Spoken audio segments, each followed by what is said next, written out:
Olá, bom dia, bem-vindos ao Agronacional. E você vai ver daqui a pouco. É na hora do almoço ou do jantar que ele aparece. Quem vê o arroz no prato não imagina a dose de trabalho do produtor rural até que ele chega na nossa mesa. Inclusive, ele sofre vários impactos. Um deles é o da mudança climática. A tecnologia também ajuda a melhorar a eficiência das máquinas e a reduzir o consumo de combustível, que é um dos principais vilões quando o assunto são as emissões dos gases de efeito estufa. Não quero sair daqui de maneira nenhuma, como meu pai já disse que ele tem esse sonho de que após ele a gente dê continuidade ao negócio, né? Tendo essa sucessão familiar. Então assim, meus filhos, eles gostam muito daqui, eles amam aqui. Com o passar dos anos, a dificuldade de comprar bezerros, vamos dizer assim, de qualidade genética na região, foi ficando longe, nós mudamos um pouquinho o formato dela, hoje a gente faz a cria, a recria, a engorda parte com a gente e parte em parceiros. Os potrinhos até o 4º mês, eles não tomam vacinas, mas eles recebem a imunidade da mãe, que foi vacinada durante a gestação, então supostamente eles vão estar protegidos pelos anticorpos que ele recebeu no colostro. Pequeninos e bem cuidados. O que é feito na maternidade é refletido em toda a vida do animal. Para a preservação do Parque das Neblinas, foi desenvolvido um programa de manejo que promoveu oficinas com os proprietários rurais da região, valorizando aqueles que mantêm a floresta em pé.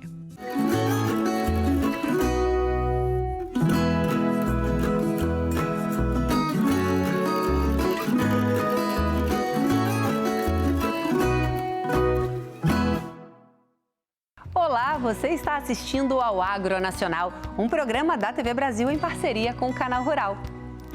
Eu sou Jaqueline Silva e vou te acompanhar nesta jornada pelo universo agro com muitas informações e boas histórias. Para iniciar o programa de hoje, vamos falar sobre o arroz, um alimento que está entre os preferidos dos brasileiros, né? Você vai ver como as mudanças climáticas têm afetado a produção de arroz no Brasil. Vamos conferir. Foi por pouco. Como acontece em paixões interrompidas, o preço nas alturas quase causou uma separação entre o consumidor e o tão amado arroz. Segundo o Centro de Estudos Avançados em Economia Aplicada, o CEPEA, o preço da saca de 50 quilos subiu 109% no Rio Grande do Sul entre março e setembro do ano passado. Esse estremecimento teve justificativas, as próprias leis do mercado e a defasagem nos preços. Um ano depois do susto e com a relação mais harmonizada, o receio de um descompasso passou a ser outro: as consequências das mudanças climáticas. A expectativa é que no futuro tenha alguma interferência na questão da temperatura. E aí tem vários aspectos. A temperatura mínima em nível mundial está aumentando. As noites têm sido mais quentes. Até pouco tempo atrás, nós tínhamos problemas que o frio, a ocorrência de frio na fase crítica do arroz, que seria a fase de pré-floração e floração, ele era um problema sério. E nos últimos anos, com o aquecimento global, as temperaturas mínimas estão aumentando. Com isso, um problema sério que nós tínhamos no passado está, digamos, minimizando. Um outro aspecto que pode ser negativo é a questão das temperaturas máximas. Em algumas situações, se a temperatura máxima do dia ultrapassar em torno de 34, 35 graus, também pode ter problema. E uma terceira situação é, se continuar ocorrendo o aumento da temperatura média do ar, as plantas vão tender a ter um ciclo mais curto. Mas essa história de amor nem sempre foi conturbada. O Carlos flerta com o grão há 50 anos. Vive em Capão do Leão, no Rio Grande do Sul, e foi lá que essa união fez morada. O ideal para nós sempre é terminar o plantio de arroz até 15 de outubro, por aí. Esse ano, provavelmente, nós vamos avançar um pouquinho mais. Mas estamos com tudo preparado. A hora que o tempo der condições, nós vamos entrar e, se Deus quiser, vamos conseguir fazer as coisas dentro em tempo hábil aí. É na hora do almoço ou do jantar que ele aparece. Quem vê o arroz no prato não imagina a dose de trabalho do produtor rural até que ele chega na nossa mesa. Inclusive, ele sofre vários impactos. Um deles é o da mudança climática. No Brasil, Rio Grande do Sul, Santa Catarina e Tocantins são os principais estados produtores do grão. De acordo com a Companhia Nacional de Abastecimento, a Conab, Para a safra de grãos 2021-2022, a expectativa é de um pequeno aumento de produção, 0,4%, com projeção aproximada de mais de 11 milhões de toneladas. Para a próxima safra, tem uma expectativa que nós teremos um ano de laninha. E anos de laninha normalmente são anos bons para o arroz aqui no Rio Grande do Sul. Por quê? Porque são anos com pouca chuva, altos níveis de radiação solar. Então, a expectativa, digamos, se confirmar o laninha, a expectativa é positiva, como tem sido ao longo dos anos. Nós tivemos, na última safra, na penúltima safra, nós tivemos uma produtividade recorde aqui no Rio Grande do Sul, 8.400 quilos de arroz por hectare. Isso está nos maiores níveis de produtividade no mundo. Na última safra agora, 2019-2020, nós tivemos 9.000 quilos de arroz por hectare. Isso é uma média histórica no Rio Grande do Sul. E por que ocorreu isso? Porque nós tivemos, nesses 2 anos, relativamente pouca chuva e altos níveis de radiação solar. Então, eu diria que, no curto, médio prazo, o impacto maior não é das mudanças climáticas, e sim da variabilidade climática causada pelo efeito do ENS, El Niño Oscilação Sul. É curioso imaginar que os impactos climáticos interferem diretamente na produção agrícola. Para umas, um pesadelo. Para outras, uma adaptação mais tranquila. O Carlos segue firme com o arroz, num casamento que com certeza vai ser eterno. A tecnologia, como a irrigação, é o apoio para manter a relação sempre sólida e sustentável. A grande vantagem da lavoura de arroz é que é uma lavoura irrigada, então tu tem uma estabilidade e produtividade muito maior que outras culturas que tu não tem irrigação.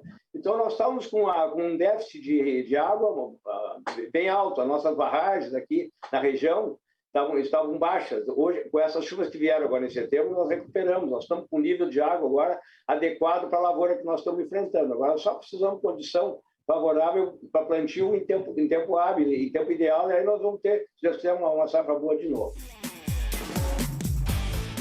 Curioso ver como a variação do clima às vezes pode ajudar algumas culturas, né?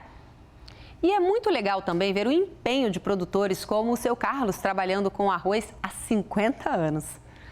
Agora vamos até o município de Porto dos Gaúchos, em Mato Grosso, conhecer uma fazenda que utiliza a tecnologia para melhorar a produtividade de forma sustentável. A Fazenda Perdizes monitora as pragas através de aplicativos, utiliza os defensivos de forma localizada e também investe em produtos biológicos. Vamos ver! Para otimizar a produtividade, economizar recursos e reduzir os impactos ambientais do cultivo de soja, milho e algodão, a Fazenda Perdizes, localizada no município de Porto dos Gaúchos, em Mato Grosso, conta com a ajuda de alguns recursos tecnológicos, como a aplicação localizada de defensivos, a utilização de produtos biológicos e o monitoramento de máquinas. Dentre as várias ferramentas e plataformas que a gente utiliza, vou citar uma que é a aplicação localizada, defensivo, né, com o intuito de otimizar e diminuir o volume de produtos químicos. A aplicação localizada de fertilizantes e defensivos é feita a partir das informações obtidas por meio do monitoramento constante e meticuloso de cada talhão da propriedade, que possui 24.780 hectares de área cultivada entre primeira e segunda safra. A gente inicia todo um planejamento dentro de um talhão, começando pelo próprio monitoramento dele. Os técnicos vão até o campo com um aplicativo instalado no celular e nesse aplicativo ele consta toda uma listagem de pragas que, chegando em campo, se deslocando até lá, eles precisam fazer um levantamento, dependendo da cultura que tiver em campo, um número de pontos X dentro dessa lavoura para ter um número ideal, uma qualidade e uma confiabilidade nos dados que eles levantam dentro da lavoura. Dentro desses dados que vêm para nós, tanto de pragas, de doenças, de ervas daninhas, o que for que seja que tenha dentro da lavoura, ele vem em formato de mapas de calor para nós. E analisando esses mapas de calor, a gente tira disso a possibilidade de uma aplicação localizada ou em área total, a partir dos dados que vêm de campo a partir do aplicativo.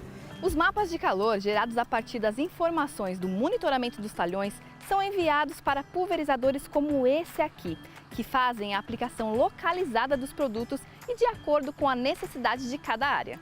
Inserindo o mapa no equipamento, no caso no pulverizador, aparece todo esse mapa na tela para o operador e a máquina aciona os seus mecanismos, né, para ler e entender esse mapa. Qual que é a região que ela precisa aplicar, qual que é a vazão, a gente já coloca isso dentro da prescrição e a máquina já está apta para aplicar.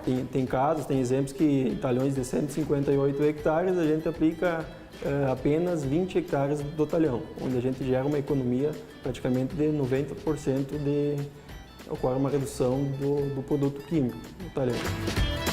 As informações do monitoramento também são importantes para a definição de qual tipo de defensivo será mais eficaz para combater as pragas da lavoura, o químico ou o biológico. Porque o biológico ele não é que nem o químico que a gente consiga controlar quando a infestação está alta. Então é muito importante o técnico monitorar o talhão de maneira homogênea, com vários pontos, né? E também conseguir identificar essas pragas na fase de nova infestação, né? Quando recém está começando, para que a gente consiga posicionar o produto no momento certo. A tecnologia também ajuda a melhorar a eficiência das máquinas e a reduzir o consumo de combustível, que é um dos principais vilões quando o assunto são as emissões dos gases de efeito estufa.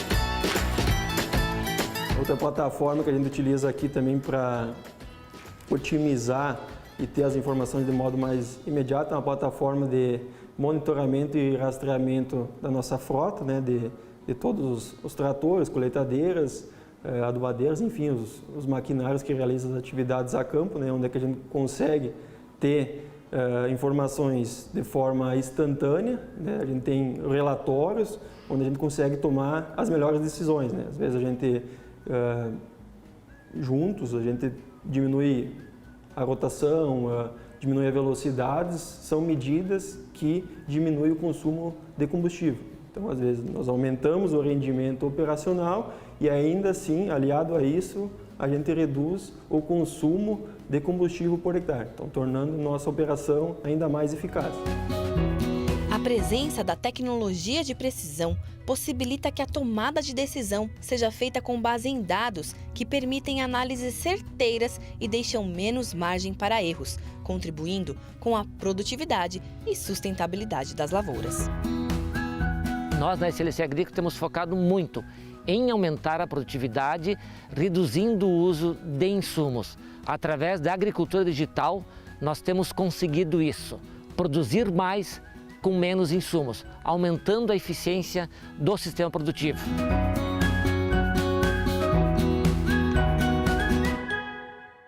É a agricultura digital revolucionando a produção do campo, né? Vamos ver agora uma história emocionante de sucessão familiar na suinocultura em Mato Grosso do Sul. Você vai conhecer a trajetória de José Pereira, o vozinho do pedal e a sua família. Vamos conferir.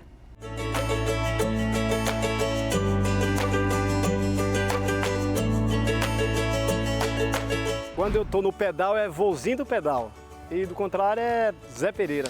Eu era amante do futebol, né? Aí chegou a idade, chegou nos 60 anos, eu tive que procurar outro esporte. E o pedal é uma coisa que me deixa muito feliz. Tem os grupos de pedal, né? Iviema, Dourados.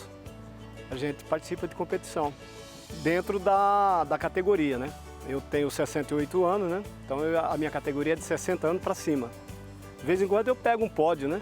Fico todo cheio. Meu pai sempre foi muito atencioso comigo e com minha irmã. Né? Tivemos uma infância menos sofrida que a dele, né? Porque meu pai teve um passado muito difícil, muito complicado.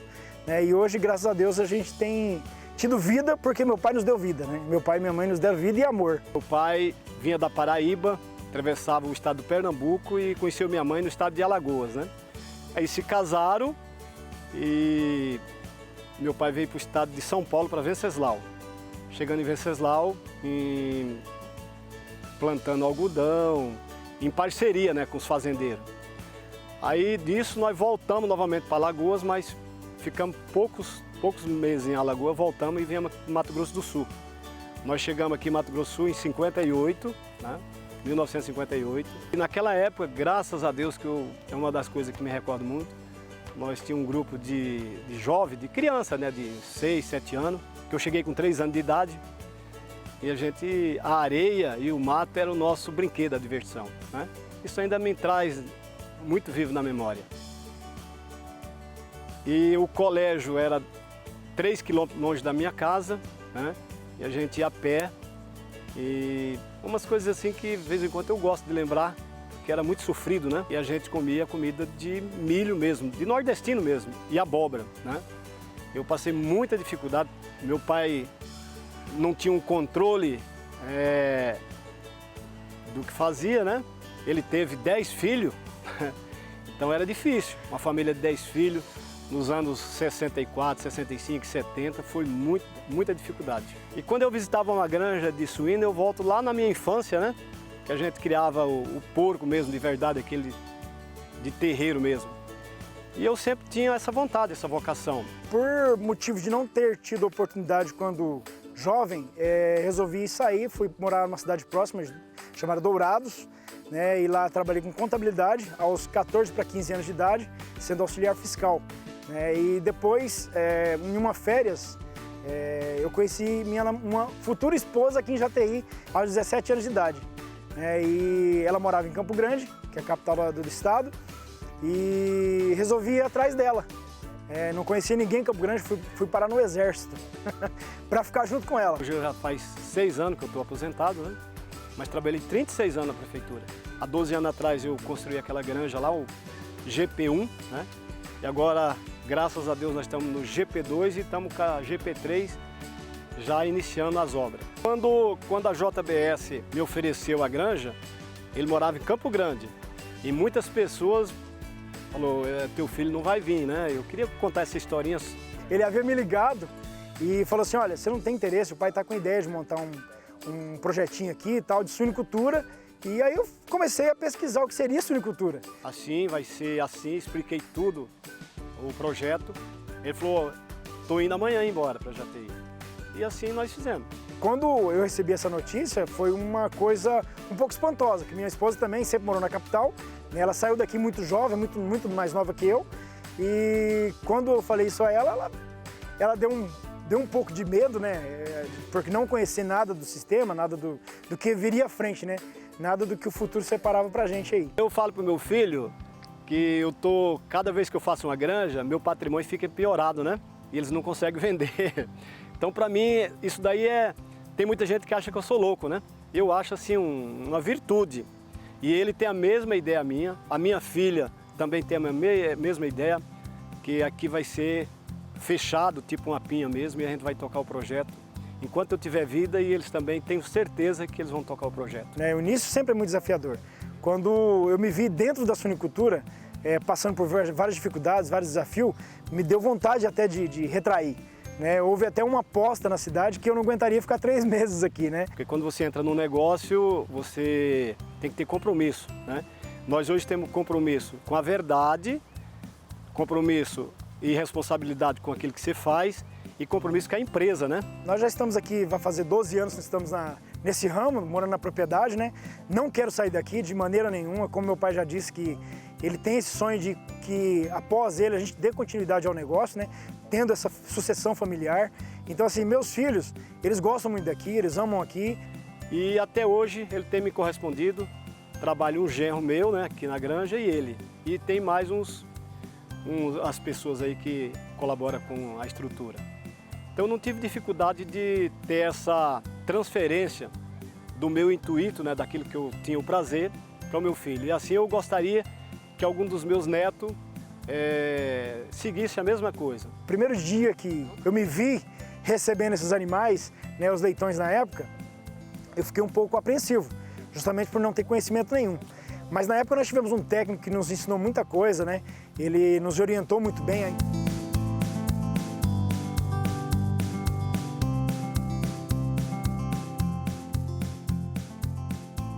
Sou casado, graças a Deus, com uma mulher, uma simpatia de pessoa, porque aguentar eu é complicado, né? Porque nós de Mato Grosso do Sul gostamos do churrasquinho, né? Então praticamente já é uma rotina, quase todo domingo a família se reuniu, cada 15 dias. Vem uns cunhados meus de Dourado, né? E a gente se reúne e faz um churrasquinho. Ficamos aqui final de semana juntos, né? Os familiares também, a minha esposa, os familiares dela são muitas irmãs, então todos, quando dá um tempinho na capital, eles partem para cá. Mas eu sou muito dado assim com as pessoas, brinco, eu gosto de fazer brincadeira, né? É aquele tipo, você brinca da mesma proporção que você pode receber. É uma brincadeira saudável. Orgulho, muito orgulho do meu pai. Até me emociona um pouco porque ele sofreu muito, sabe? Meu pai, quando jovem, sofreu muito, passou uma vida difícil. E esse sentimento, pelo que ele tem, do que nós temos hoje, transferiu isso para mim.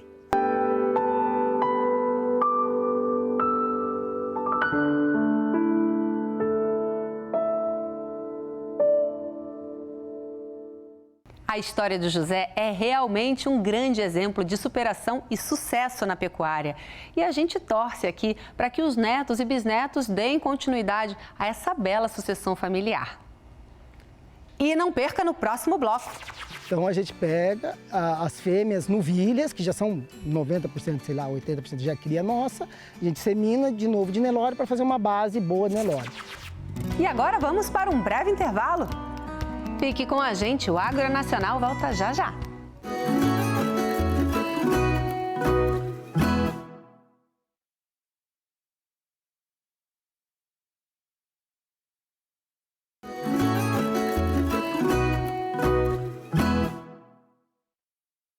Estamos de volta com o Agro Nacional. E você vai ver daqui a pouco. É uma energia limpa, sem produção de resíduos, com baixo impacto ambiental se comparada a outras fontes. Vamos conhecer agora uma fazenda que fica em Nova Brasilândia, estado do Mato Grosso. A Fazenda Deltinha trabalha com um ciclo completo, cria, recria e engorda, e tem utilizado a tecnologia para melhorar a sua produção.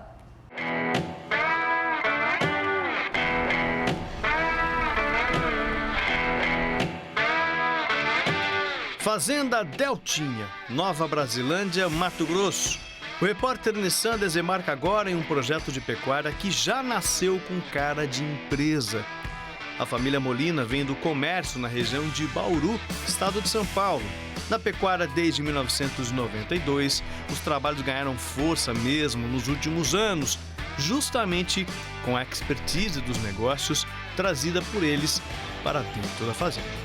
Lá a gente tinha muito tabulação de dados, a gente comparava com outras empresas, a performance, satisfação de cliente. E na fazenda nós começamos a implantar alguns desses indicadores, vamos dizer assim, alguns anos atrás. E através disso nós buscamos tecnologias, né, para conseguir essa... Foi a IATF, depois foi uma nutrição melhorada e agora intensificando cada vez mais, verticalizando aí a fazenda, vamos dizer assim. Que legal, estão vendo um lote de fêmeas ao fundo aqui. Cria foi sempre algo que vocês fizeram? Ou vocês sempre fizeram um ciclo completo? Como é que foi? Não, na verdade, a Deltinha, ela foi adquirida para engorda. A vocação, o objetivo era esse? Era engorda, era recriar e engordar aqui. Com o passar dos anos, a dificuldade de comprar bezerros, vamos dizer assim, de qualidade genética na região, foi ficando longe, nós mudamos um pouquinho o formato dela, hoje a gente faz a cria, a recria, a engorda parte com a gente e parte em parceiros, parceiros de confinamento, né? Vamos dizer assim. Legal, o ciclo completo ele tem muitas oportunidades, né? Mas também às vezes o desafio é maior, porque você tem 3 situações, né? Cria, recria e engorda para atuar de forma consistente. Começando pela cria, como é que tem sido esse crescimento de vocês? Você citou a questão da IATF. Quais os gargalos e como é que vocês foram resolvendo os desafios? Nós fomos melhorando gradativamente essa questão da entrega da cria. Isso. Aí nós tínhamos alguns gargalos. Hoje nós estamos numa área aqui da fazenda, você está vendo umas premiperas aí no fundo, né?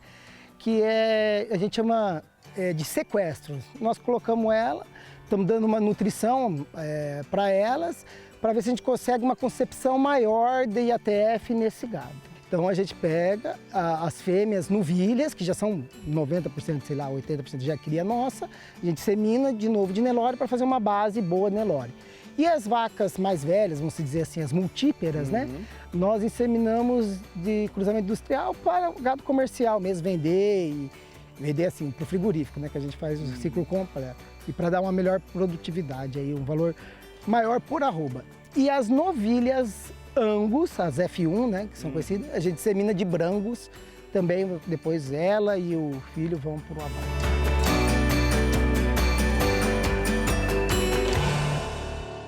A parte nutricional foi algo muito importante para que acontecesse a evolução dos resultados esperados para essa intensificação. Pedro, eu queria que você explicasse para a gente um pouquinho que atenção vocês deram para cada categoria, porque o ciclo completo você tem que olhar para tudo, né? O desafio é maior. Com certeza.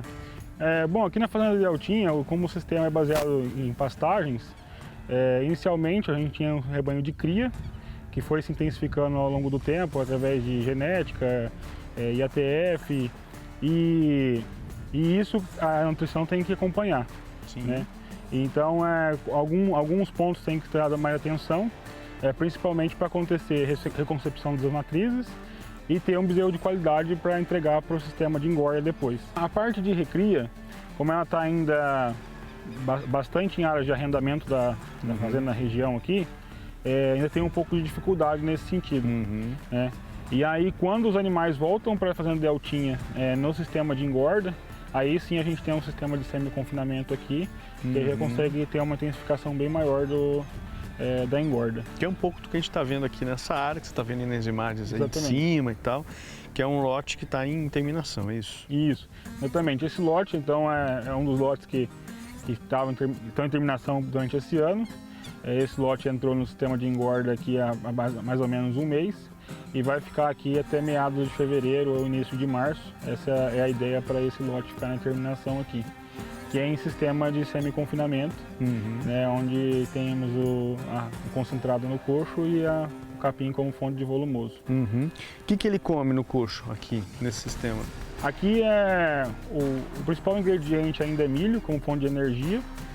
Também entrou bastante o DDG, então a gente está utilizando o DDG aqui na ordem de 30% a 35% da dieta deles é DDG, e o núcleo mineral vitamínico é basicamente o que eles consomem aqui nesse sistema, além do capim, que é muito importante também, que vai compor aí cerca de 20% da dieta deles. Na intenção que o Gustavo tem trazido, né, de encontrar um equilíbrio cada vez melhor entre desembolso e na construção de margem, isso aí aperta o calo para vocês, né? Porque aí tem que olhar muito para esses ingredientes, para como é que vocês constroem essa dieta, né? Com certeza. Esse planejamento de insumos que a gente faz na fazenda, acho que é a base de tudo. Então, nosso trabalho aqui é muito focado em planejamento também. Não é somente a gente vai lá e fazer a fórmula da ração como nutricionista, mas o planejamento de insumos é fundamental. A fazenda ela sempre está comprando antecipadamente os insumos para já ter uma previsão do que vai ser o custo da roupa produzida e assim realizar lá na frente.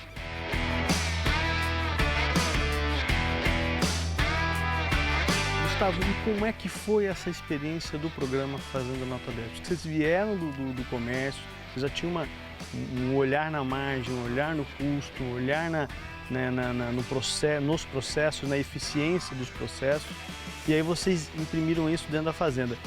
Como é que foi a entrada do programa Fazenda Nota 10? Ele conseguiu organizar melhor essas informações que vocês tinham ou não? Na verdade, eu acho que o programa ele veio para dar uma base, o que é ideal, vamos dizer assim. Por exemplo, através dele a gente sabe que quanta vaca exposta para um bezerro desmamado, a gente consegue ver lá quanto que é um GMD interessante, quanto que é um custo de uma arroba produzida.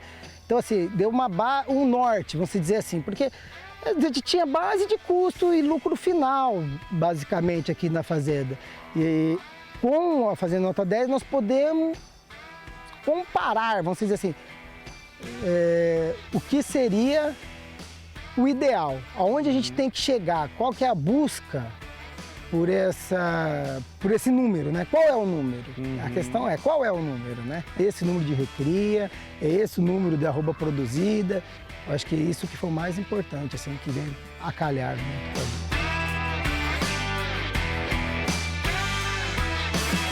Como ele tem um know-how, uma habilidade muito grande na parte comercial, já vem da parte de empresas, né? O financeiro destaca muito. O desembolso cabeça-mês. O que é o desembolso cabeça-mês, Marquinhos? Desembolso cabeça-mês são os custos fixos, os custos variáveis, mais os investimentos que as fazendas têm. Dividido isso pelo rebanho médio, a gente tem quanto que está custando um desembolso cabeça-mês, né? E aí a gente tem o nosso benchmark, o nosso famoso benchmark, que é o quê? A comparação. Então a gente tem o benchmark da cria, da recria engorda do ciclo completo, que a gente compara a média de fazenda de cada setor e as que se destacam, que são as tops rentáveis, que são as 30% que mais tem rentabilidade, né? E aí, o desembolso cabeça-mês da Deltinha, R$ 65, comparado com a média, foi 67. Um ajuste bem, né, muito, vamos dizer, perfeito, né? Tá bem alinhado aí na parte financeira. Isso é de safra 19-20 para 20-21, isso? A última safra que fechou a 20-21, né? Safra fechada. E junto disso, entregando um desembolso bem ajustado, teve aí uma margem, né, que é receita, e o que sobrou, na verdade, uma margem aí de 35%, comparado com as tops rentáveis, que são as 30% do ciclo completo, que entregou 29,9%. Então a gente pode ver aí que foi a taxa de lucratividade bem interessante, superior às que mais ganharam dinheiro. Acima da média, né, Rodrigo? Exatamente. E um outro ponto que a gente vê muito, o Chácar muito fala disso, Marquinho, que a gente vê é a rentabilidade sobre o valor da terra e o valor do rebanho.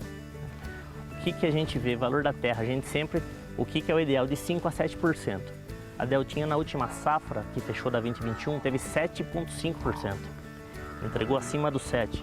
Rentabilidade sobre o rebanho, o que a fazenda entregou no final da safra sobre o valor do rebanho. A gente sempre fala de 15% a 20%, a fazenda Deltinha entregou 17,6%. Então, na parte financeira, como eles sempre falam, né, Gustavo?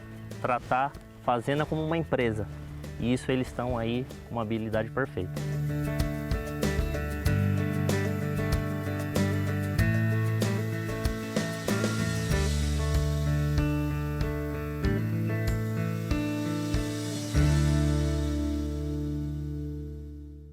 A lucratividade da Fazenda Deltinha mostra realmente a importância de se tratar a fazenda como uma empresa, né? E agora vamos falar de uma fonte energética limpa. O Brasil é o 6º maior produtor de energia eólica do mundo. E no Piauí, 4º maior produtor do país, os ventos têm ajudado a combater os problemas de energia na região. Dizem que os primeiros passos para o surgimento da energia eólica foram os antigos moinhos, lá no século XII. Mas os mecanismos de transformação de energia eólica, aquela gerada a partir dos ventos, como conhecemos hoje, são mais recentes, datam do século XIX. É uma energia limpa, sem produção de resíduos, com baixo impacto ambiental se comparada a outras fontes. Mas na prática, como ela acontece? A energia cinética ela se transforma em energia elétrica através da força do vento que incide sobre as pás, que são projetadas para captar esse vento. Dentro do aerogerador a gente tem um gerador que produz essa energia em 400 volts. Ao lado de cada aerogerador a gente tem uma subestação unitária, onde a gente tem um transformador que eleva essa tensão de 400 para 13.800 volts, que é para ela ser transportada até uma central. E nessa central passa a receber toda a energia produzida na usina, onde um transformador principal transforma toda essa energia de 13.800 volts para 69.000 volts, onde a gente injeta numa linha de transmissão e entrega na distribuidora local. A transformação do vento em energia elétrica acontece no interior de aerogeradores, grandes estruturas que se assemelham a moinhos. Em escala mundial, a China, os Estados Unidos e a Alemanha assumem posições de destaque nesse ranking. Já o Brasil aparece na 6ª posição em capacidade instalada. Na divisa dos estados do Piauí e do Maranhão, na chamada região do Delta do Parnaíba, 2 empresas operam nesse setor. O estado do Piauí ocupa hoje a 4ª posição entre os maiores produtores de energia eólica do país. E essa geração de energia limpa resolveu um antigo problema na região. Em Parnaíba a gente tinha bastante problema de falta de energia, né, de interrupção no fornecimento. Até porque essa energia que abastecia Parnaíba ela vinha das hidrelétricas de muito longe.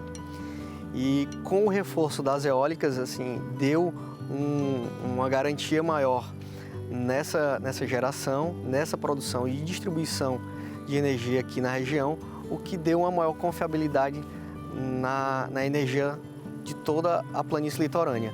Impactos positivos que se refletem também no meio ambiente. A sociedade é impactada como nisso? Nós temos menos emissão de CO2 na atmosfera e com isso nós contribuímos para uma mudança climática totalmente contrária do que nós estamos vivendo hoje. Dentro do complexo na região do Parnaíba, nos deparamos com um viveiro de mudas nativas responsável pela recomposição de 92 hectares de florestas com mais de 15 espécies diferentes. E aqui, os benefícios também vão além do ambiental. O social desponta como uma ferramenta importante.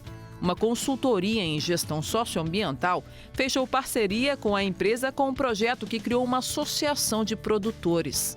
A gente consegue aí, fomentar a geração de rendas em aproximadamente 17 famílias dentro dessa associação com a aquisição da semente. E um projeto ambiental onde a gente vai potencializar as nossas áreas de vegetação nativa, aumentando assim o sequestro de carbono, contribuindo por outros organismos de desenvolvimento sustentável da ONU também.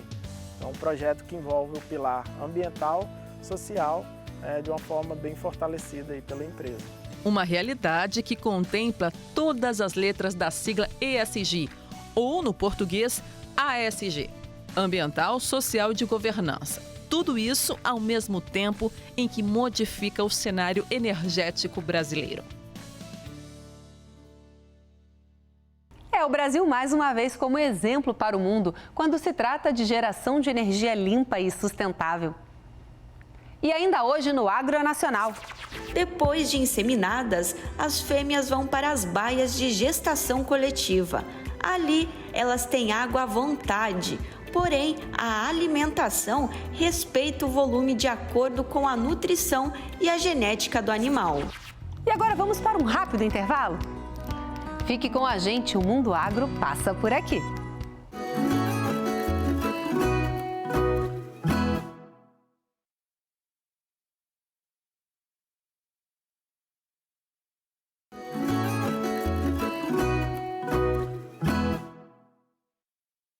Olá, já voltamos com o Agro Nacional aqui na TV Brasil e também no Canal Rural. E não perca daqui a pouquinho. A palmeira jussara, também conhecida como açaí da Mata Atlântica, é uma fonte rica de alimento para cerca de 80 espécies da fauna, o que garante a dispersão da sua semente. Agora nós vamos falar sobre os cuidados no manejo de equinos. Você vai ver a importância da nutrição e dos cuidados sanitários com as éguas e com os potros para um bom desenvolvimento dos animais.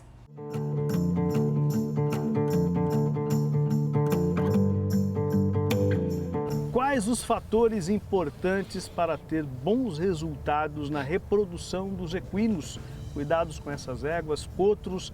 O Mário Duarte já está aqui para a gente falar sobre esse assunto. Estamos vendo uns animais aqui ao fundo. Parece que as fêmeas estão paridas, Mário. Enfim, cuidar bem dessa parte é garantir o sucesso do projeto. É isso aí, Marco. Nós temos que cuidar das nossas éguas, mesmo antes delas parirem. Os cuidados já têm que começar durante a gestação. Elas vão tomar algumas vacinas para prevenir aborto, elas vão ser vermifugadas, mineralizadas, bem nutridas. E a gente queria muito que ela parisse no score 6, que é aquele score com um pouquinho mais de carne, né? Aí ela vai parir, normalmente com a lactação, ela vai perder um pouquinho do peso, né? Sente um pouquinho. Normal. Mas ela vai baixar para um score 5 e nós vamos fazer de tudo para mantê-la no score 5. Se ela ficar no score 5, ela vai ter bastante facilidade em emprenhar e geralmente os índices de perda embrionária são bem baixos. Então esse é um dos segredinhos aí para a gente ter uma boa eficiência reprodutiva, uma boa nutrição. E as vacinas, enfim, esse protocolo também. Aí as vacinas, né? Então nós fazemos as vacinas de prevenção de aborto enquanto ela está gestando, né? A gente tem um problema sério de aborto por herpes, que é um vírus. E depois que ela para, nós vamos nos preocupar com a vacinação dos potrinhos, né? A partir do 4º mês, nós vamos fazer as vacinas contra tétano, encefalomielite e influenza, que a gente chama de tríplice. E nos lugares onde existe raiva, nós vamos fazer a prevenção de raiva também. Os potrinhos até o 4º mês, eles não tomam vacinas, mas eles recebem a imunidade da mãe, que foi vacinada durante a gestação, então supostamente eles vão estar protegidos pelos anticorpos que ele recebeu no colostro. Essas éguas, por exemplo, elas estão paridas e aí tem o lance da reconcepção, é isso? Agora é isso mesmo. Começar a projetar a próxima gestação. Exatamente. As éguas, elas já estão aptas a emprenhar a partir da 2ª semana pós-parto. Então ela tem um cio já logo após o parto, ela pode emprenhar já nesse cio e seguir com outra gestação. Então ela vai estar gestando e amamentando ao mesmo tempo. Então é um desafio grande de manter o score corporal das éguas, porque elas estão com o potrinho na barriga e estão amamentando o outro marmanjão no pé. Né? Com certeza. Agora, Mário, quais são os principais erros que o pessoal comete na reprodução e que precisa ser evitado com atenção? Olha, a nutrição é muito importante, Marco. Então, um dos maiores erros está em não alimentar bem as éguas, achar que porque a égua às vezes tem um bom aspecto, ela está bem nutrida e muitas vezes não. Ela acaba desviando muito nutriente dela para o leite, então ela acaba entrando num débito negativo de energia, isso tudo contribui para que ela perca a gestação. E muitas vezes chega ao ponto dela realmente ter dificuldade até em emprenhar por causa disso. Bacana. Falamos algumas vezes sobre isso, tem a questão da iluminação colaborando para o aumento do período de luminosidade do dia, também influencia? Isso. As éguas, elas ciclam durante o verão. Então é primavera, verão, quando elas ciclam, quando o dia é longo. Né? O animal, o corpo dele entende isso e elas não ciclam durante o inverno. Acontece que a nossa temporada de monta ou de nascimentos, né? A temporada de nascimentos começa 1º de julho, porque o ano hípico começa 1º de julho. Então, como que nós vamos fazer para a égua parir em julho, sendo que em julho é inverno? Então, a gente faz um programa de luz, a gente mimetiza um dia longo usando uma luz artificial. Isso faz com que as éguas ciclem já no mês de agosto e aí a gente consegue emprenhá-las no mês de agosto. Setembro nós temos nascimento, então julho, agosto. Então essa é um artifício que a gente usa para ter os potros nascendo cedo na temporada. Bacana. Com relação aos potros, essa atenção também com a alimentação e a parte sanitária? Exatamente. O potro, ele pode ser dependente de suplementação, dependendo da quantidade de leite que a mãe produz. É de se esperar que as éguas produzam o suficiente para os potros, né? Mas, como se usa muito transferência de embrião e tudo, muitas vezes você tem uma égua que não produz leite suficiente. Aí, o ideal é suplementar o potro num esquema que a gente conhece como creep feeding, né? Então, quando faz a desmama, ele já está adaptado na ração, a gente suplementa o que falta no leite com essa ração e aí ele tem um desenvolvimento ideal nessa condição.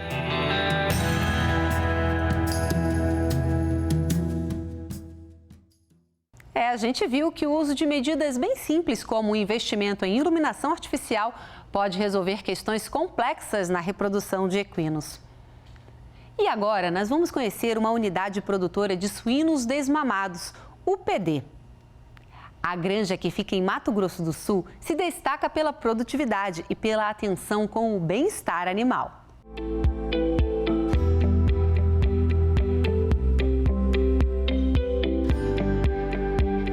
Estamos em uma unidade produtora de suínos desmamados, uma UPD. É aqui que os leitões nascem e ficam até os 28 dias com a mãe. Mas antes de conhecermos a granja, nós vamos passar por uma barreira sanitária, ou seja, o banho aqui é obrigatório.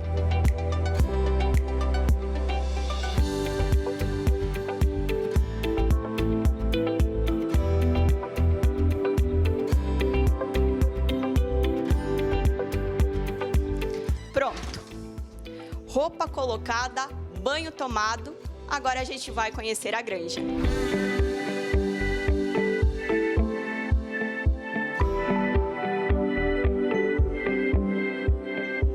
Esse é o primeiro passo de uma UPD, de Unidade Produtora de Leitões. Nesse barracão, a gente chama ele de recria, onde as fêmeas chegam em torno de 60 dias de vida e vão ficar ali até os 100, 105 dias de vida, onde será feita uma seleção. Esse passo é muito importante para a produção de leitões, porque é o barracão onde a fêmea se aclimata. A gente usa o termo de aclimatação, onde ela tem o primeiro contato com a microbiota da granja. Então, nesse barracão, a gente faz especialmente uma adaptação, uma aclimatação em micoplasma, que é uma bactéria comum, né, no plantel do suíno brasileiro, porém nossas fêmeas elas vêm livres deste agente. Passados os 40 dias, é feita uma seleção para as fêmeas poderem reproduzir. O manejo é feito através do cobre-solta. Depois de inseminadas, as fêmeas vão para as baias de gestação coletiva. Ali, elas têm água à vontade. Porém, a alimentação respeita o volume de acordo com a nutrição e a genética do animal. Então vai variar de acordo com o score que a gente chama que a fêmea está. Se a fêmea está muito magra, ela tem que comer um pouco mais. Se ela está gordinha, come um pouquinho menos. Wesley, nós estamos em uma baia de gestação coletiva, né? Isso se encaixa ao bem-estar animal, certo? Sim, exatamente, né, Priscila? Esse é o principal foco, né, do bem-estar animal. Então essa granja, como eu falei, ela está já adequada ao bem-estar animal, onde os animais eles ficam durante todo o período de gestação livre de gaiola. Então aqui eles são livres, né, eles podem caminhar, a baia atende a densidade, o volume, tamanho de metro quadrado por fêmea. E, então esse que é o principal foco do bem-estar, onde os animais ficam livres de gaiola. Quantos animais ficam em cada baia? Nessa instalação que a gente está, a baia são para 20 animais. Então, se a gente olhar, tem 20 drops, né, 20 pontos de alimentação, um para cada fêmea. E a água a gente atende um bico para cada 10 animais. Nessa fase, as fêmeas ficam 110 dias em gestação nas baias. Só são retiradas se houver algum problema sanitário ou doença entre elas.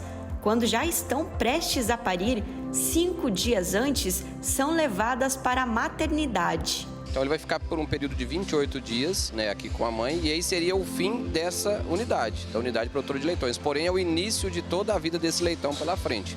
Então a nossa cadeia, ela começa a partir de aqui. Pensando no abate, pensando em produto no frigorífico, aqui começa esse processo. Pequeninos e bem cuidados. O que é feito na maternidade é refletido em toda a vida do animal. A mamada de colostro é um ponto crucial para a vida desse leitão, onde ele vai adquirir os primeiros anticorpos, né, para proteger, para a imunidade desse animal, até o longo do abate. Alguma imunidade um pouco mais curta, dependendo do agente, até o final do abate. E lógico, né, a gente ter o cuidado com a matriz, com a mãe, porque ela que vai fornecer o leite, que vai garantir o peso desse animal para que ele saia com a condição favorável para a cadeia seguinte. A UPD, localizada em Jataí, Mato Grosso do Sul, pertence aos irmãos Boigues. Hoje, há 3.000 matrizes produtivas na granja. Daqui saem 8.000 animais por mês, uma evolução e tanto, né, Alessandro? De quando eu iniciei no ano de 2000 para agora, ela se transformou. Quando eu comecei, uma fêmea produzia 20 leitões por ano, né? Hoje a gente já consegue médias aí de 32, 34, 35 leitões. Passados 28 dias nessa unidade, os leitões seguem para um outro processo, ou melhor, vão para a creche. Mas isso é tema para uma próxima reportagem.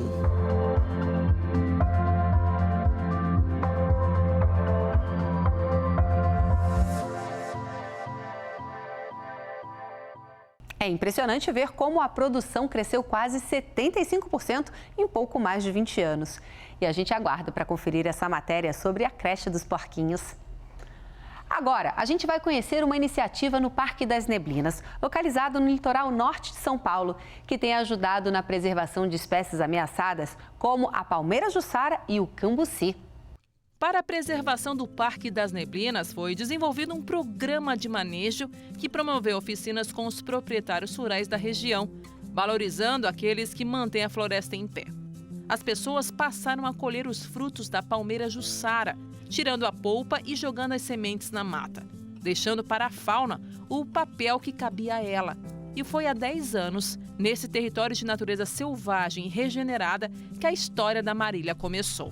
Essas oficinas, elas estavam incentivando os moradores do entorno do parque a plantar mais palmeiras, porque ela é uma palmeira que teve muita extração aqui na região, ainda tem, e ela estava ameaçada de extinção. E aí, com os moradores da região, né, aprendendo como fazer o cultivo da palmeira e aí depois usar os frutos, aí que a gente começou essa história com o parque. Na oficina de manejo, nós temos a oportunidade de conhecer diversas pessoas. Então, a Marília é uma pessoa muito especial, que nós tivemos esse presente de conhecer.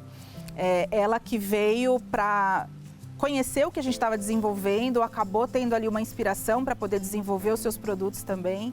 Hoje ela é uma das representantes do município com a questão do cambuci, da própria Jussara, né, de levar por meio da gastronomia essa experiência para as pessoas. E hoje é muito bacana ter a Marília como a nossa parceira aqui para também colocar os visitantes aqui do parque em contato com esses elementos. A palmeira Jussara, também conhecida como açaí da Mata Atlântica, é uma fonte rica de alimento para cerca de 80 espécies da fauna, o que garante a dispersão da sua semente. Hoje temos muitas explorações dela para a tirada do palmito, né? Onde esquecemos que uma palmeira dessa é responsável por alimentar mais de 70 espécies de animais na época do inverno, uma época que a floresta está muito escassa de fruto, né? Se eu falar isso para o palmiteiro, ele não vai ligar muito, porque a renda dele está nessa palmeira, né? Através do palmito, só que aqui a gente faz um outro trabalho também, que é mostrar para ele uma renda anual sem agredir a natureza, que é trabalhando com o fruto dela. Se a gente notar, ela dá de 3 a 4 cachos por ano, né? E ele tirando um cacho de fruto, ele vai tirar praticamente o que ele tira no pote de palmito, saindo o açaí da Mata Atlântica, tá? Em valores energéticos ele é melhor do que o açaí, né? Só que vem da palmeira Jussara. Já o cambuci, nome de origem indígena em função do formato de seus frutos parecido com os potes de cerâmica, é rico em vitamina C, com propriedades antioxidantes e adstringentes que retardam o envelhecimento e fortalecem o sistema imunológico, além de combater o colesterol. Temos muitos pontos positivos no cambuci, também responsável por alimentar muitos mamíferos dentro da Mata Atlântica, né? Está em épocas de fruto agora, né? E o cambuci também ele é bom para a vista, bom para canal urinário, diversas outras coisas aí também. E as frutas ganham novas e saborosas formas. Hoje em dia nós trabalhamos com os produtos assim, o principal que a gente trabalha hoje é o cambuci, que a gente faz os derivados, né? A gente tem uma propriedade próxima aqui de Itaiaçupeba, que fica em Manoel Ferreira, Biritibu Sul. A gente trabalha com o curtido, a cachaça, geleia, doce, biscoito, sorvete, tudo à base da fruta cambuci, que é uma fruta também que estava ameaçada de extinção. E o Jussara também, a gente faz geleia e a gente está, hoje em dia, como eu estou trabalhando aqui no parque, a gente está mostrando o que dá para fazer com o Jussara, que é o suco e não só cortar a palmeira para extrair um palmito e perder essa espécie tão valiosa para a gente. O Jussara é o nosso açaí paulista.